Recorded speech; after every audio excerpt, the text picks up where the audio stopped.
On a vu la dernière fois donc après le questionnement de Munkar et Nakir et aujourd'hui on va voir donc la demeure de Barzakh, la demeure de la tombe.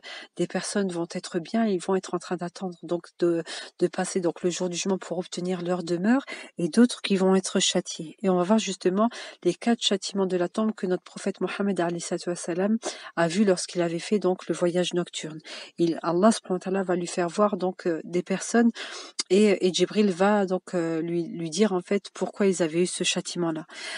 Alors notre prophète Mohammed va passer auprès d'une personne où il voyait donc qu'un ange lui déchirait la joue a'udhu billah, avec une tige de fer et ça tournait à chaque fois sur la joue gauche, sur la joue droite et ça recommençait toujours et ça continuait. Et après Djibril alayhi salam va lui dire que c'était quelqu'un qui semait la discorde entre les gens, qui était médisante et qui oubliait la fraternité, qu'Allah il nous en préserve.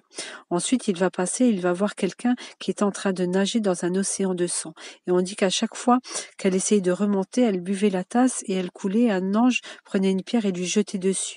Et Djibril va lui dire que c'était une personne donc qui prenait l'intérêt usuraire riba. Ensuite, il va passer auprès de personnes qui étaient nues, qui étaient dans des chaudrons, dans des grands fours, et le feu venait donc d'en dessous. Ils essayaient de remonter et ils retombaient à chaque fois. Et Djibril va l'informer que c'était donc des personnes qui commettaient zina. Qu'Allah il nous en préserve. Et le dernier cas, en fait, il avait vu donc des personnes qui étaient allongées sur le sol et il y avait un gros caillou qui était jeté sur sa terre et sur son corps.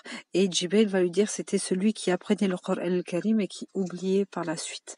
Alors on voit qu'il y a des châtiments qui sont affreux et on demande à Allah subhanahu wa ta'ala de nous en protéger. Et notre prophète Mohammed alayhi salam a dit également qu'il y avait 5 choses qui permettait donc aux croyants de ne pas être châtiés dans la tombe.